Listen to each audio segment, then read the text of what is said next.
A very good evening. Thank you very much for joining us on News Tonight. It's the weekend edition, and my name is Kweku Temeng. Well, tonight we're bringing you all the updates that you're looking forward to. Before we do so, let's look at some of the top stories that we have for you. Coming up in the next 60 minutes, one person reportedly in critical condition after being trapped under rubble as an old structure caved in at Kaswa New Market. Tonight, we'll bring you some updates. Also coming up tonight, Member of Parliament for Dom Kwabenya, Eliklim Akurugu, assures traders of rollout of government's flagship Women's Development Bank. We'll bring you more details on that. Then we have the chairperson for AU Advisory Board Against Corruption, Adam Senanu, urging national commitment to moral ethical discipline to deal with the canker of corruption. Yes, tonight we'll bring you more on corruption. And then we'll talk about business in tonight's bulletin as the Vice President Professor Nana Jane Opoku-Agyeman urges for fair partnership in cocoa economy as she speaks with development partners in Brussels. And join us for some updates from our world of sports as Black Stars coach Otuado predicts game against Comoros will be a difficult one considering the quality of the team. Tonight we have these and many other interesting stories making that 1 hour bulletin. Yes, be my guest and stay with us as we bring you also some international stories as former President of United States Joe Biden receives radiation therapy for prostate cancer. Yes, we have this and many other interesting stories making the 1 hour bulletin. Don't forget, we'll fill you in with all the details and serve it as you are looking forward to.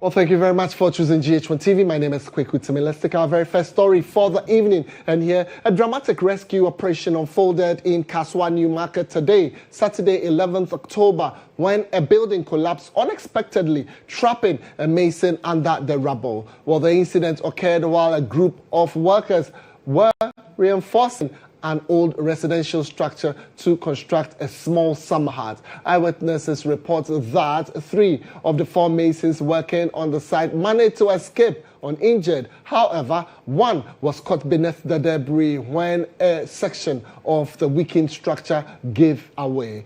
Emergency services led by the Ghana National Fire Service responded swiftly to the scene. They cordoned off the area and launched a coordinated rescue effort, working tirelessly for several hours to reach the trapped worker. Well, after an intense operation involving digging and debris removal, the rescue team successfully extricated the mason, who was immediately rushed to a nearby hospital for medical attention. Well, the current condition of the victim has not yet been disclosed. Authorities have not confirmed the cause of the collapse, but investigations are currently underway. The incident has raised concerns about building safety practices, particularly during renovation works on aging structures. So, well, very shortly we would want to get more updates on this particular incident that happened at Kaswa New Market today. Some of the images we're sharing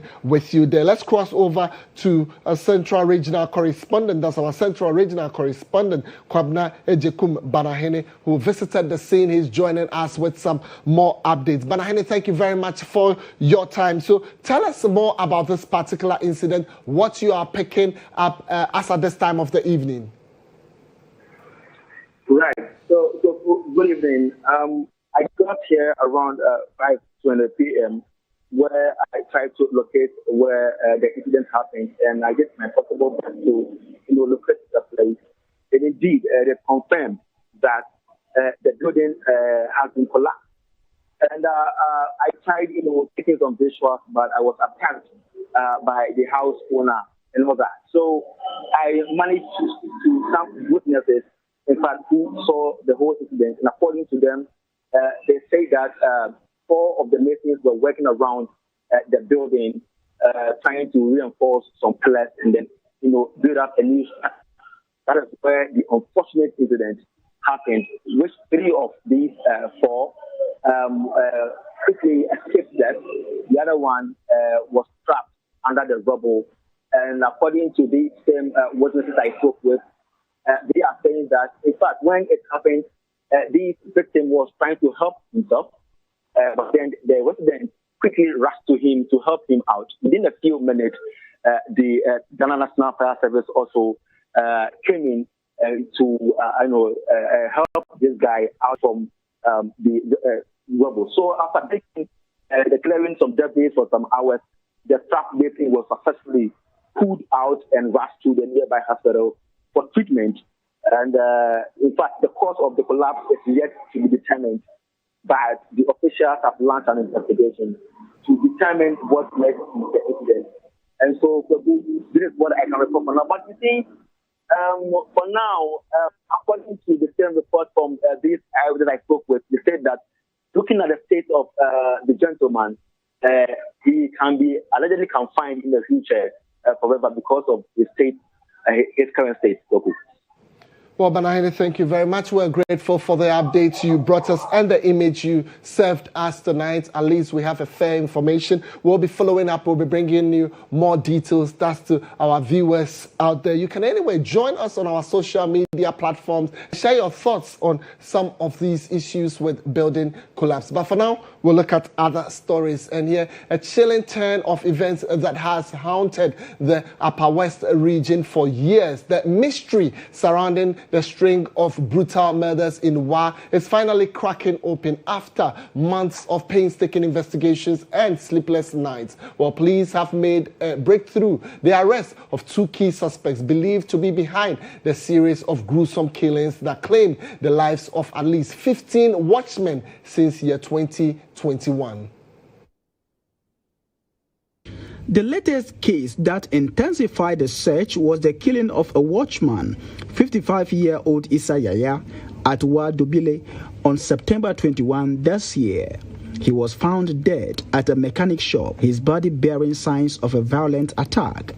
Following fresh leads and forensic analysis, a joint team from police headquarters and the Upper West Regional Command tracked down and arrested Mahamudu Lamin, 25, and Sheriff Abdullah, 30, both suspected to have played key roles in the murders. During their arrest, police recovered several items belonging to the latest victim, including a mobile phone, a portable radio, and a cutlass, all positively identified by family members. Investigators say the main suspect, an ex-convict known by several aliases, has confessed to killing 15 people in the Wa municipality, mainly night watchmen and the mentally ill, since 2021. He confessed that he had killed 3 more marked men and 2 watchmen at Bole in the Savannah region, and a further 1 mad man in Banda and Kwanta, also in the Savannah region, and 1 mad woman in Bamboy, also in the Savannah region. He carries his victims on his back, on the shoulder, and buries them in bushes unnoticed.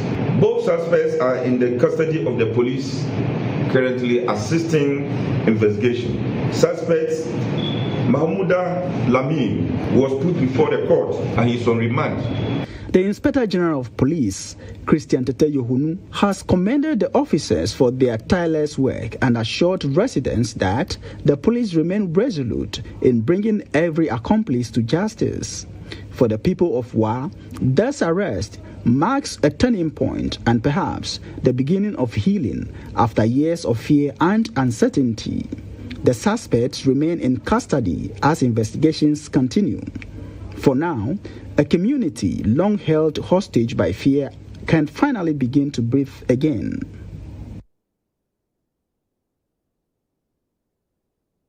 All right, so let's still stay in the northern part of the country, as in the troubled town of Boko, where the crack of gunfire has replaced the rhythm of daily life. Over 400 persons with disabilities say they have become the forgotten victims of the long-standing chieftaincy conflict. Living in constant fear and deprivation, they are trapped by the disability and circumstance, unable to flee when violence erupts, and cut off from food, healthcare, and compassion. Well, the appeal for help came as they joined hundreds of residents in the national cleanup exercise, using the occasion to call for an urgent government intervention. For many in Boko, survival has become a daily challenge. But for the physically challenged, it is a nightmare. The sound of gunfire means confinement, trapped by disability, poverty, and fear. They say the ongoing chieftaincy conflict has left them isolated, neglected, and forgotten. We don't have place to go. We, the disabled people, we can't walk. There is no work. People have run because of the conflict. No business to do. We want government to help us. Anytime we heard gunshot, we don't know where we the disabled people to put ourselves. Some people can run, some people they will run and just fall down.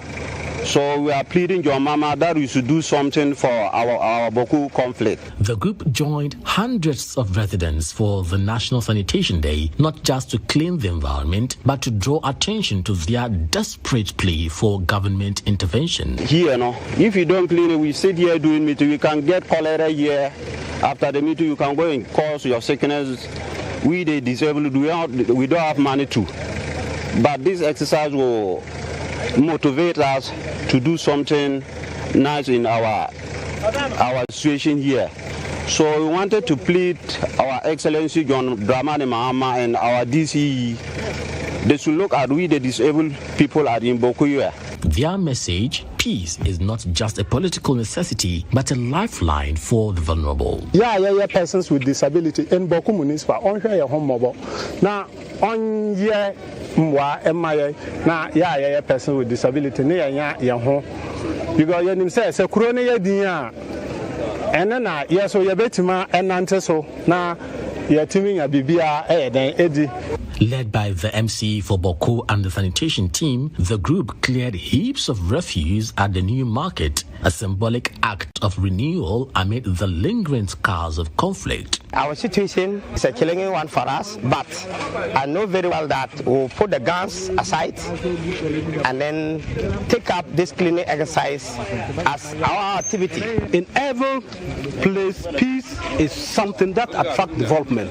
And Boko, I'm pleading to the youth, I'm pleading to the chiefs, opinion leaders, women and children, everybody to give peace a chance. As the dust settles from the day's cleanup, the cries of persons with disabilities in Boko linger, a reminder that peace is not complete until the most vulnerable can live without fear. I pleaded all MCs to look about Boko, and then all the executives to look about Boko for we the disabled problem. Their plea is simply protection, inclusion, and peace. Until the guns go silent, hope for Boko's most vulnerable remains as fragile as their reality. Well, in other stories tonight, in a renewed drive to deepen transparency and accountability, President Mahama's bold commitment to confront Ghana's long-standing battle with corruption has moved from words to action. With corruption eroding public trust and draining national resources, the government has taken decisive steps through a nationwide consultation process. While in Sunyani, the Anti-Corruption Task Force engaged citizens, traditional leaders, and stakeholders in an open dialogue, a crucial step towards building a more transparent, ethical, and value-driven Ghana. Kwesi Mejina was there for GHOne News, his father's report. As corruption continues to eat away at Ghana's progress, crippling public trust, draining national resources, and deepening poverty, the government's special task force is stepping up its efforts to gather citizens' input towards new anti-corruption legislation. In the Bono regional capital, Sunyani, the task force met with stakeholders, civil society groups and opinion leaders to solicit ideas on how to shape a stronger, more ethical and accountable governance for transparent Ghana. The chairperson for the AU Advisory Board Against Corruption and co-chair for the Citizens Movement Against Corruption, Adam Senanu, called for a national recommitment to moral and ethical discipline, urging citizens to adopt at least 10 core values to guide conduct and decision-making. Ghana, we don't have a set of values. So now people, any shortcut to earn money, it's okay. And that's the problem. We need to look back at our foundations and get a core set of values, look at our ethics again, ingrain ethics into our society, and then we'll see that things will change. He emphasized that corruption cannot be blamed solely on leaders because they emerge from the very society that tolerates wrongdoing. How did they become who they are today? Whether doing the right thing or today they will say one thing and tomorrow they'll do something else. The greed we see, where does it come from? If you teach the children to do what is right and to stick by it, when they grow up and you give them positions, the likelihood is that less of them will end up wanting to defraud the state and defraud all of us. As Ghana looks to the future, the message from Tunyane is that fighting corruption begins not only in parliament or government offices, but within every Ghanaian heart. Kwesi Megina's report for GHOne News. All right, so now we'll move to the roads where Ghana's roads continue to record alarming rates of mechanical-related crashes, often linked to poor vehicle maintenance and the use of substandard products. Well, for a member of the Roads and Transport Committee of Parliament, that's Vincent Oponwa-Samoa, adopting climate-compatible and certified lubricants, oils and batteries can extend the vehicle lifespan and prevent many of these accidents.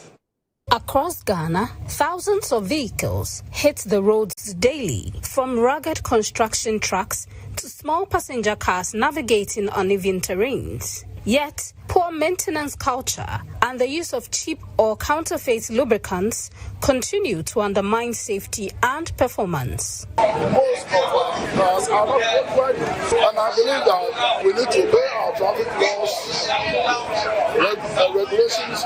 We have to maintain our cars, and if we do that, it can eliminate accident completely, but it will reduce it to the barest minimum. According to experts, the durability of Indian-made vehicles like Tata and Mahindra reflects years of engineering tailored to tropical climates similar to West Africa's. They say such products can cause overheating, brake failure, or sudden engine shutdowns, factors behind many preventable road crashes.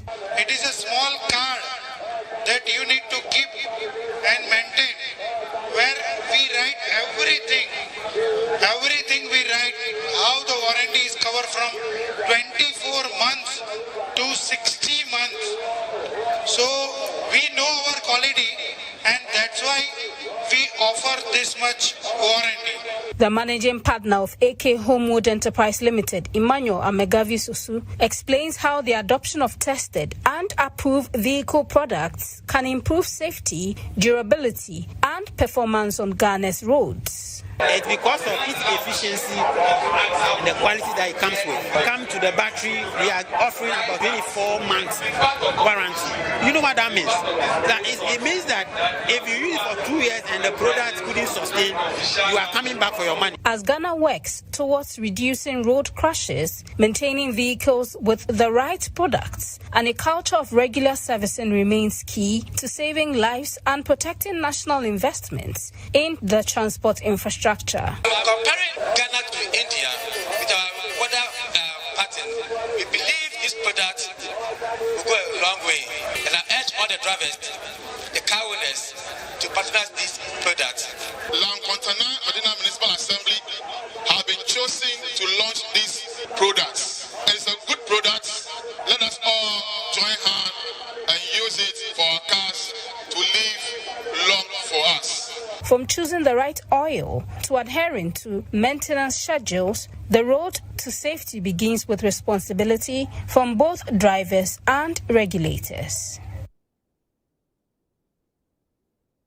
All right, so let's do some politics at this moment. And here, Member of Parliament for Dom Kwabenya Elikplim Akurugu has reaffirmed the government's commitment to launch the Women Development Bank, a flagship initiative aimed at bridging the gender gap in financial inclusion. While speaking at Abokobi in the East municipality, where she donated some 300,000 Ghana cedis to 300 women, or market women, the lawmaker also urged financial institutions to offer low-interest loans and flexible support to help boost women-led economic activities. In a renewed push to empower women economically, the Member of Parliament for Dom Kwabenya constituency, Elikplim Akurugu, has reaffirmed government's commitment to launch one of its flagship initiatives, the Women Development Bank. The specialized financial institution will be designed to support women entrepreneurs and traders across the country by offering accessible funding, business training, and tailored financial services. Women's Development Bank initiative abano deba to empower the women in their businesses. Na yenim say bibi biare be shasi biano, it takes time. Now we cannot just sit down and go hungry or not do anything. The Member of Parliament was speaking at a donation ceremony at Abokobi in the East municipality, where 300 market women received financial assistance totaling 300,000 Ghana cedis. The initiative aims to boost the livelihoods of female traders through business expansion and startup supports. On other philanthropists, organizations, and even the banks, if they can come on board and even make the interest very low. Chief Executive Officer of Piwak Natural Health, Dr. Prince Nelson Mototi, who led the donation to the 300 market women, said the gesture is aimed at enhancing the economic and social well-being of the beneficiaries. He also encouraged them to use the funds wisely. One is here to give a little push to our beneficiaries who need the token to revive their businesses. There is a quote that states, "Little drops of water make a mighty ocean." Let this token be a stepping stone to greatness, yield, productivity. The donation exercise brought together traditional authorities, market leaders, and officials of the Municipal Assembly. With continued support from both government and the private sector, the Women Development Bank is expected to play a pivotal role in bridging the gender gap in financial inclusion.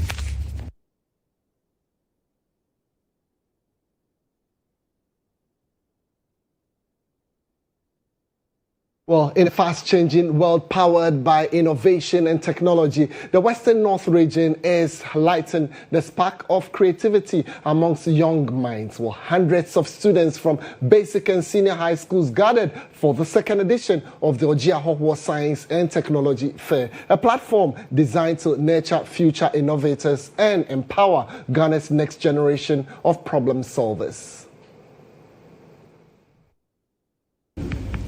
The 2025 GHOne Science and Technology Fair opened in the Western North region with a clear mission to expand the transformative power of education through science, technology, engineering, and mathematics, STEM. Under the theme Empowering Tomorrow's Innovators Today, the week-long fair from 6th to 10th October featured hands-on learning experiences in coding, website development, robotics, digital skills, and app development. This fair is not just about technology, it is about possibility. It is about showing the very young people that innovation is not reserved for students in big cities or in private schools. The Western North Regional Director of Education, Seth Boateng, lauded the initiative, describing it as a direct response to Ghana's educational mission. No child, whether in a gram or a science BPNE or Bonsu Panta, should be denied the chance to explore the technologies shaping the world. The regional minister, Wilbert Betty Brintum, praised the collaboration between the Ghana Education Service and stakeholders aimed at equipping Ghanaians with essential digital skills. We are moving beyond the traditional classroom to offer you a platform for hands-on discovery. The president of the National House of Chiefs and the paramount chief of Sifi and Hwiaso traditional area, GHOne Yao JB II, emphasized the importance of education and health to community development.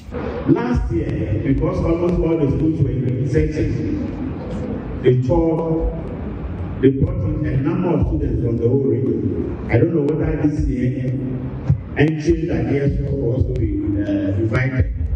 Project lead Ifeanyi Ahia Ajay shared the motivation behind bringing the 2025 edition to the Western North region, underscoring the organizers' belief that no region should be left behind in the digital revolution. STEM is in Ghana and Ghana has embraced it. So we will not just watch international schools or the Montessori schools or the big secondary schools in Accra and Cape Coast to just have the flow of it. For students like Joyce Edu, the fair is not just an exhibition, but a life-changing opportunity to dream bigger and gain practical skills that will shape their future. Because he's telling us or teaching us the robots are made, and when in future human beings are not able to function, are not able to do things, we have a robot that will be helping and assisting us. The GHOne Science and Technology Fair continues to break the gap between learning and innovation, inspiring a generation ready to lead Ghana's transformation in science, technology, and creativity. All right, so let's still stay on education, as in a heartfelt boost for education in the Binduri district. Member of Parliament for Binduri constituency, lawyer Isifu Mahmoud, has awarded 1,000 Ghana cedis each to some 50 exceptional students who excelled in their basic education certificate examination. I'm talking about BEC, but are still awaiting senior high school placements. Well, the cash prizes totaling 50,000 Ghana cedis aim to see easier financial burdens and fuel their dreams amid the ongoing transition period. Well, the district chief executive of Binduri, Akudugu Martin Ariku, presented the funds on behalf of the MP during a special ceremony, highlighting the lawmakers' unwavering dedication to nurturing young talents in the Upper East region.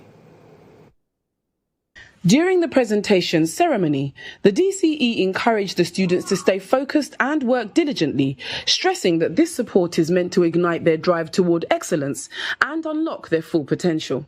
We have opted to assist in this manner because we are aware that most of the senior high schools already made provision for some of your basic needs, such as trunks, mattresses, and chop boxes.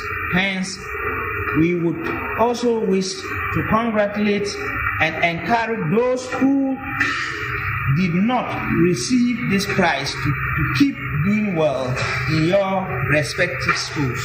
Meanwhile, the District Director of Education for Binduri, Gloria Kweku, also rallied the students to push boundaries and bring honour to the district through their future achievements. Today is not just another event. It's a day to recognize our hard-working students and our teachers too. We are also here to honour our brilliant DEC candidates who have demonstrated exceptional academic performance and discipline.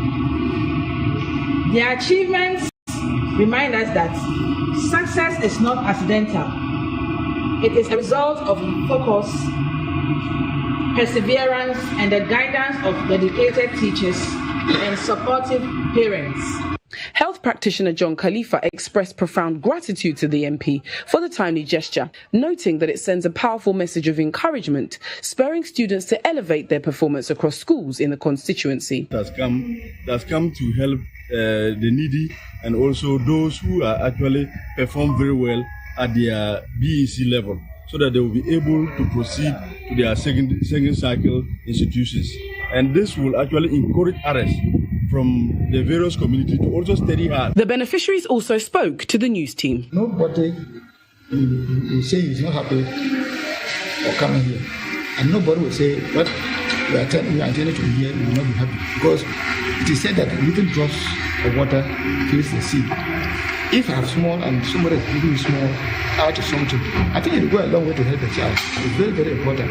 It will help me through financially, because my parents can provide all the needs for me, and all thanks to the MP, and we will continue to ask for more. This initiative by the Member of Parliament stands as a shining example of his steadfast commitment to youth empowerment in Binduri, paving the way for a more promising tomorrow. All right, so if you just joined in us, this is the weekend edition of News Tonight. We're still highlighting some educational stories, and here, in a bold step to revolutionize basic education, Minister for Education and Member of Parliament for Tamale South, Haruna Idrisu, has unveiled plans for a state-of-the-art basic science, technology, engineering, and mathematics, that's BSTEM facility in the northern region. Well, the initiative aims to transform educational outcomes by equipping young learners with hands-on skills in science and technology. The Education Minister Haruna Idrisu underscored the government's commitment to upgrading basic education infrastructure, emphasizing that the new facility will serve as a hub for practical learning, fostering innovation, and preparing students for a tech-driven future. During the announcement, he presented basic STEM equipment to the Northern Regional Directorate of the Ghana Education Service for distribution to basic schools across various districts, reinforcing the government's dedication to empowering the next generation. The minister highlighted that the BSTEM project aligns with government's vision of promoting experiential learning, bridging the gap between theoretical knowledge and practical application in science and technology education. Enhancing infrastructure at the basic level, but more especially giving learners an opportunity to practical, experimental learning away from the traditional abstract way of learning and teaching. Subject to the availability of resources, I intend to build a STEM center to serve Northern Ghana in this area, around where we have the National Identification Authority, College of Education. We will get a dedicated STEM center. Al-Hassan Alidu Jr., Northern Regional Director of the Ghana Education Service, expressed optimism that the equipment will significantly enhance learning outcomes, benefiting students across the region. We must say we are most grateful and thankful for taking Northern Region to be the first region among the 16 regions to receive this. And before the minister, I will pledge and start with that these materials or equipment, when received, both regional and the district will ensure we fully utilize this. It will not go to be there to so that dust will gather on this. And I must say that with the use of this equipment, it will help us move away from the abstract way of teaching science and technology and that of the traditional way of doing things to the more practical and experimental way of teaching. The BSTEM project, a £76 million partnership between the Government of Ghana and the UK Development Corporation, is set to bolster infrastructure and elevate science and mathematics education at the basic level nationwide. Away from the northern region, let's move to Sunyane, where artisans, the backbone of Ghana's construction and informal economy, are charting a new path for their future. Well, for the first time in the Bono region, carpenters, masons, and other tradespeople have gathered under one roof to deliberate on their welfare, skills, and opportunities for growth. It was a landmark gathering in Sunyane as artisans from across the Bono region came together for the regional conference aimed at improving working conditions, enhancing welfare, and highlighting the crucial role of carpenters, masons, and other artisans in Ghana's economic transformation. The Sunyane Municipal Chief Executive, Vincent Ntweje, reaffirmed government's commitment to empowering the private sector. because you might only the public service and as a public sector. Nipe woho emu 800,000. Ghana population pemu 30 million, and it's a workforce and require about 50%. The chasing nipa dodo na or the private sector. Oma so majumo mo ya eso banfa so edema yemai. He encouraged artisans to expand apprenticeship opportunities, emphasizing that their technical skills remain vital to construction, roadworks, and industrial development. Na omo designing normal ne oko Dubai. Most of them basic elementary education kwano muni, but omo talent no. Temeka akwanya bi ebeba yeso yedi be peja ye wana se yedi be hansi ye. The Member of Parliament for Sinyan East, Said Mubarak, urged artisans to organize into formal associations that could qualify for financial support and serve as collateral for funding. Mesramo empeni for mo dwumadi we ana dwumaku we enye dwumaku a eye dwumaku a ye gitumu kese and then say ye be registration no. With that leadership no elidu the bank bi I know say facility bi ope bi amode be ma. And one of the most rely on say a collateral. Participants receive training in bookkeeping, insurance, pension schemes, workplace safety, ethics, and the legal aspects of contracting. The vision is that gradually we want to change the narrative with the help of the media. I think we can do better from next year onward. It doesn't matter whether you are in the formal sector or in the informal sector. One day you will retire. So pension is necessary for them. Since that's where you get your ends meet, you would have to go all out in marketing sale. It would help you gain some income for your living. The conference signaled a renewed effort to elevate the artisan profession, transforming it from a means of livelihood into a cornerstone of innovation, job creation, and national development. So, in a renewed push to bring development closer to the people, Doma Central is witnessing the dawn of fresh transformation. While the Member of Parliament, John Kwame Edu-Jack, breaks ground for 3 major community projects aimed at improving healthcare and education, signifying a day of hope and a promise of progress. The projects include a 30-bed clinic at Enchiwirfo, a 15-bed clinic at Nsuhia Esikasu, and a 3-unit junior high school block with an office and store at Ahogono. Together, they represent a new chapter in Doma Central's development story, one that prioritizes health and learning for all. These monies that are given to me are not meant for any other thing, but are meant to give it back to the people. How do I give it back to the people? You come up with something that will be beneficial to each and everyone within the catchment area, and exactly so is what I'm doing. The projects, according to John Kuma, were carefully selected to meet the most urgent community needs, especially in deprived areas where access to quality health and education remains a challenge. The second aspect of it is that even if you go to school, you happen to become sick and you cannot have an access to health facility, then there's a trouble. And that is the reason why we are always interested in our health. For the chiefs and residents of Echirifo, the intervention could not have come at a better time. Their small health center, which could only accommodate 12 patients, is now set for a massive expansion. At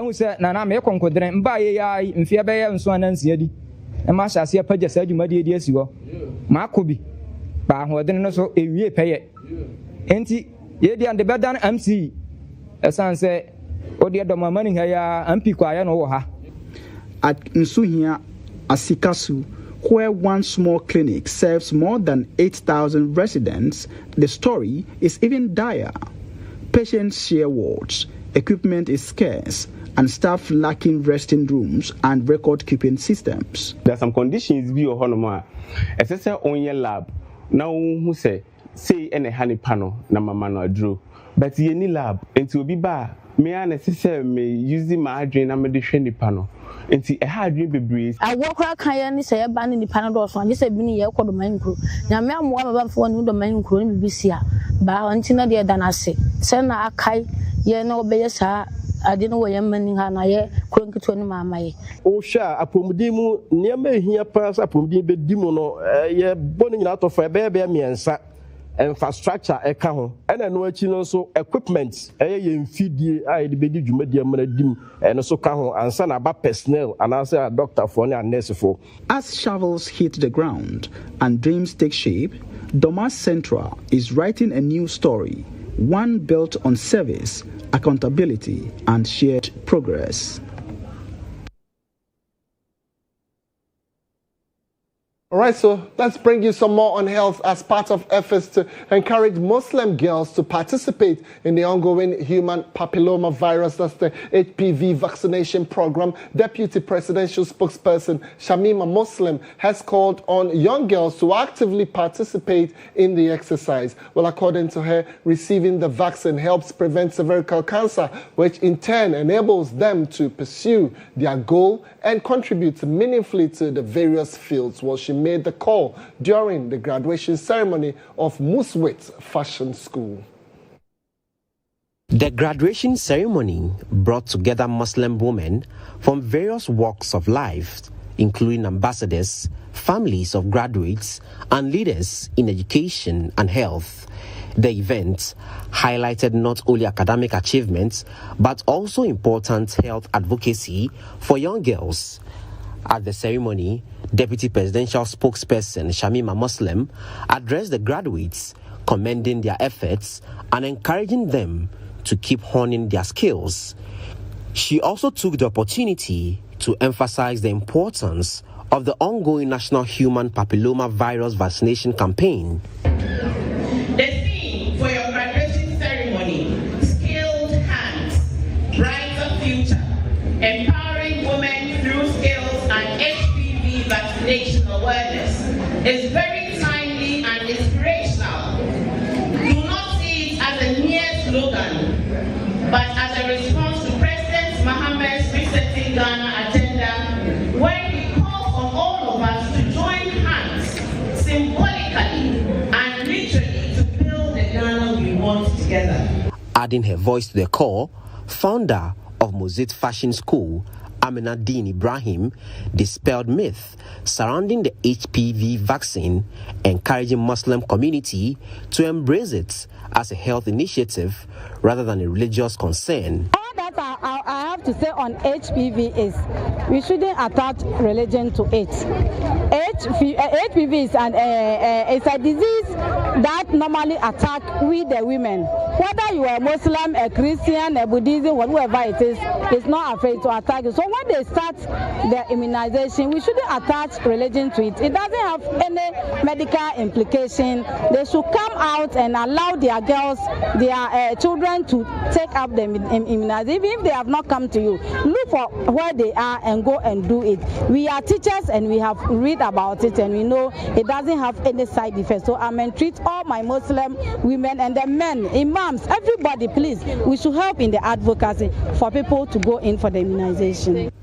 The graduation ceremony was not only a celebration of academic milestone, but also a platform to advocate for the well-being of young Muslim girls.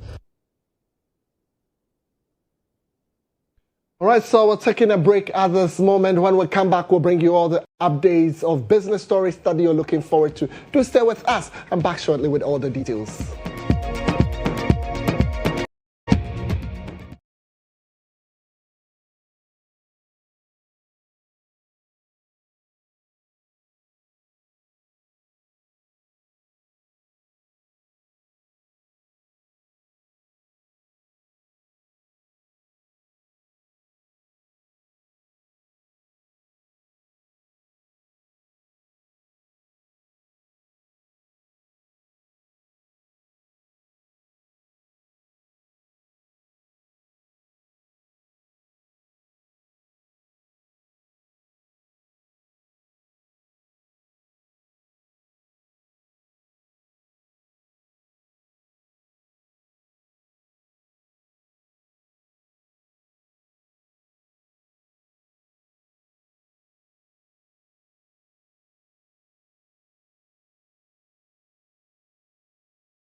All right, so all is set for us to bring you business tonight. The Business Brief is brought to you by CompuGhana, passion for technology.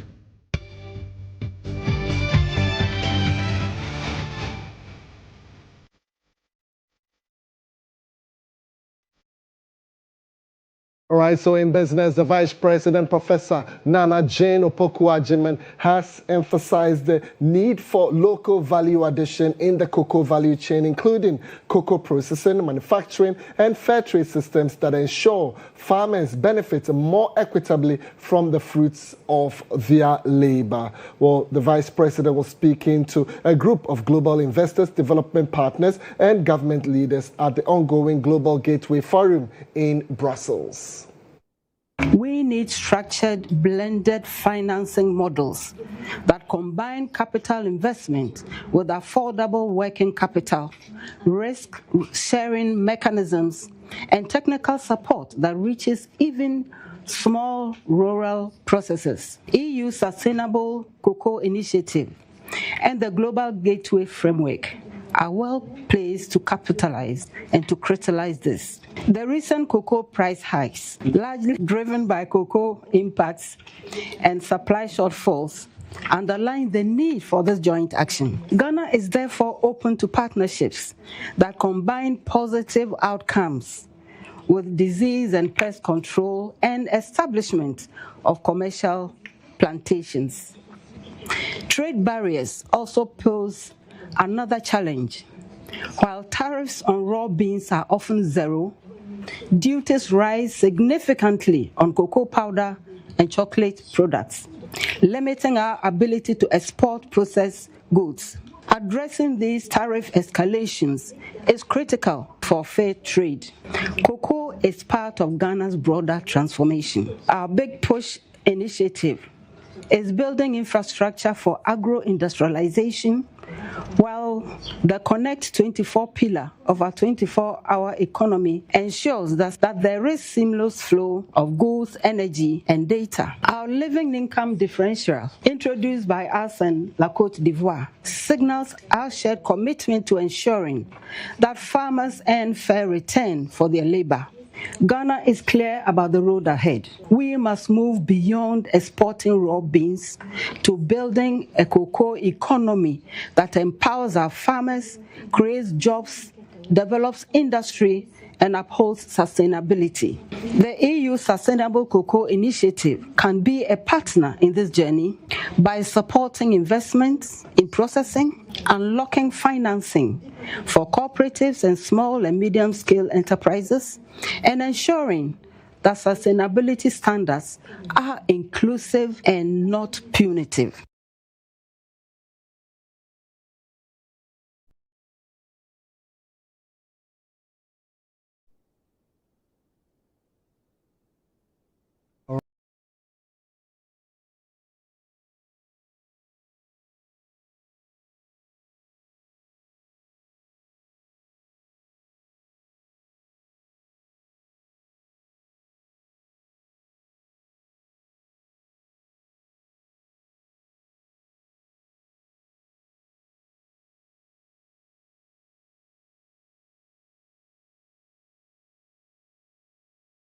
To strengthen its monitoring measures to address the situation.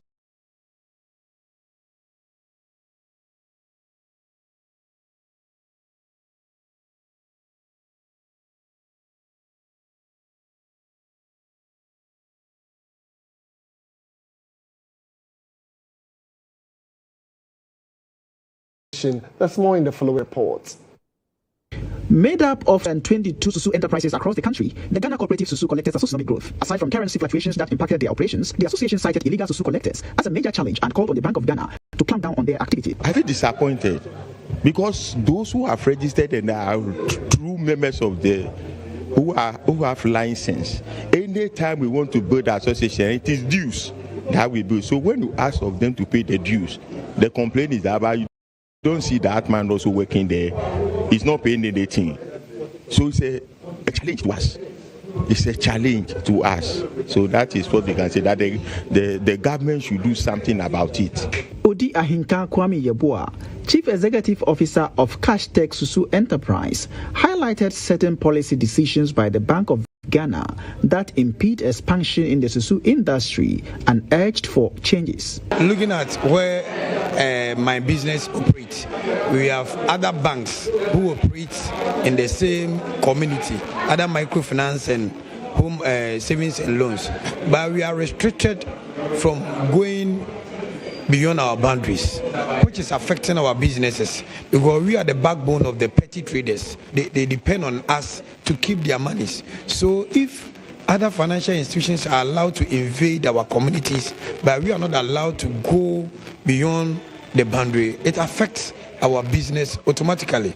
Touching on the benefits of Susu to women's businesses and livelihoods, Rose Abba Awatri, head of monitoring and supervision at the Ghana Cooperative Susu Collectors Association, advised petty traders to exclusively patronize registered Susu collectors to safeguard their investments. Encourage the women to come and register with us because per small research that you have done, people have trust in women with the Susu operation more than the men, per the little research we have. So we encourage all women to come on board to help do Susu with the association and also encourage the youth out there to save more. As the call for financial inclusion intensifies, stakeholders in the Susu industry are being encouraged to leverage technology to remain competitive. We still have more business stories as the Google Developer Group at Academic City University have spearheaded innovative solutions to tackle environmental pollution caused by human activities through the program dubbed ACT Hackathon 1.0. This initiative provides a platform for university students nationwide to showcase their innovative talents with a specific focus on addressing pollution, sustainability, and environmental protection challenges. There's more in the following report.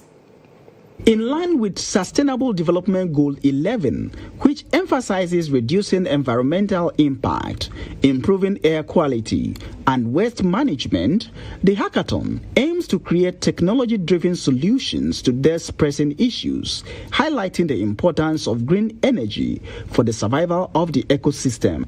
Delivering a speech at the program, the Director of Program Management at the university, Tanko Mohammed, underscored the need to scale up these innovations to benefit humanity both locally and internationally. The plastics that choke our water bodies, the signs are clear. The time for incremental change has passed. But within these challenges lies enormous opportunities for innovation, creativity, and leadership. That is why gatherings like this hackathon are so powerful. They remind us that solutions don't come from institutions alone. They come from individuals with vision. The lead organizer of the hackathon, Emanuela Oudie, highlighted some of the featured innovations and expressed the readiness of some organizations to partner for scaling up to address real-time sustainable issues. So far, we've had people who do waste management, so like they reward you for supplying waste to them. And we also have teams who have hardware solutions that connect people to other people who collect waste, so like kind of like a social media for waste management. We also have another team who focuses on e-waste, so they have digital solutions. So when their phones go bad, they throw it away, so they collect those phones, and that's one of the solutions that some people have presented here today. Our news team engaged with some participants who shared the rationale behind their innovations. So what we wanted to do here was start a smart bin waste management system where in real time your trash would be monitored and sent to a web-based application where you'd be informed on. We have identified a serious problem in Ghana. Waste collectors finding it difficult to identify buyers, and then for those recycling companies to also get the raw materials. So we want to bridge that gap. The hackathon features 11 different groups from universities across Ghana, all vying to outshine one another with their respective innovations.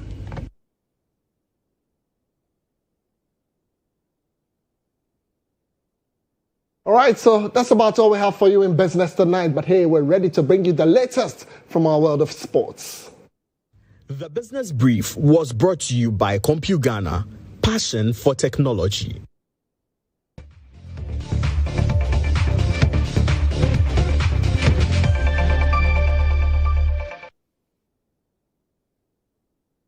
Well, in sports tonight, coach of the Black Stars of Ghana, Otto ahead of Ghana's final World Cup qualifier against Comoros tomorrow at the Accra Sports Stadium, insists that the game would be a difficult one and believes that Comoros are a good team. Coach Otto was speaking earlier this evening at the pre-match press conference at the Accra Sports Stadium.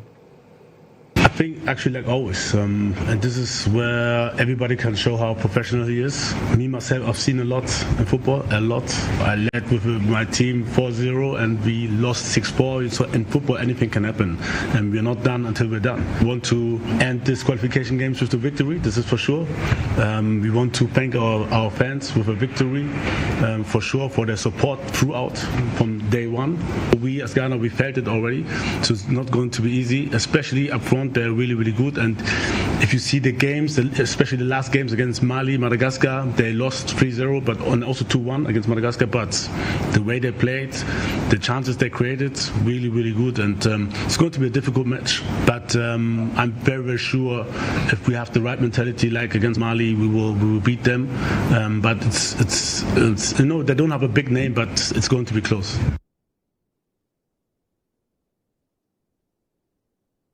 All right, so we wish the Black Stars the very best in tomorrow's game. Of course, you should be counting on EIB Sports to bring you all the commentary and all the information surrounding the match. Let's still stay on it as the Black Stars Management Committee Vice Chairman Stephen Appiah says the team is determined to secure victory against Comoros on Sunday at the Accra Sports Stadium. Well, Ghana have all but qualified for the World Cup and need only a point to sail through. Well, in an exclusive interview with EIB Sports ahead of tomorrow's game, the former Black Stars captain emphasized that the players are fully committed to qualifying for the 2026 World Cup at all costs.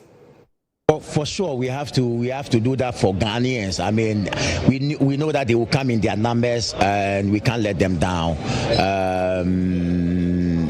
The boys will do everything to beat Comoros on Sunday, and I mean that should be the spirit. Whether you have qualified already or whether you're almost there, the spirit is to beat Comoros on Sunday. I mean, our right leg is on at the airport, and for the performance, I will say it again. I mean, talking to some of the boys and the response from them. They want to at all costs qualify for the World Cup. So with today's game and this huge win, I don't want to say that I know that they are going to win the game on Sunday. They are definitely going to win. For sure.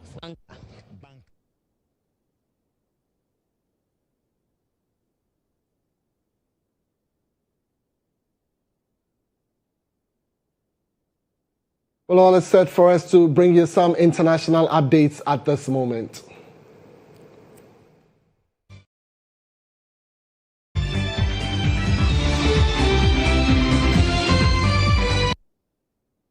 All right, so information we're receiving indicate that former U.S. President Joe Biden is receiving radiation therapy as part of his treatment for prostate cancer. While his spokesperson has said, the spokesman also said that Biden, 82, was undergoing hormone treatment without giving any further details. The radiation treatment was expected to span 5 weeks and marked a new point in his care, a source told the NBC News. So yes, Joe Biden going through therapy there, the NBC News has reported. In May, Biden's office announced that he was diagnosed with a more aggressive form of a disease which had spread in his bones. All right, so that's about all we have for you tonight. We're grateful that you spent all your time with us. A bulletin led by Nana Ama Ano Bimpong, and we are bringing Bimpong Aqua, and we are bringing you all the details that you will be looking forward to on Monday. Of course, we should be that outlet that will bring you all the details of the Black Stars match, also with all the commentary and analysis. My name is Kweku. Enjoy the rest of your evening.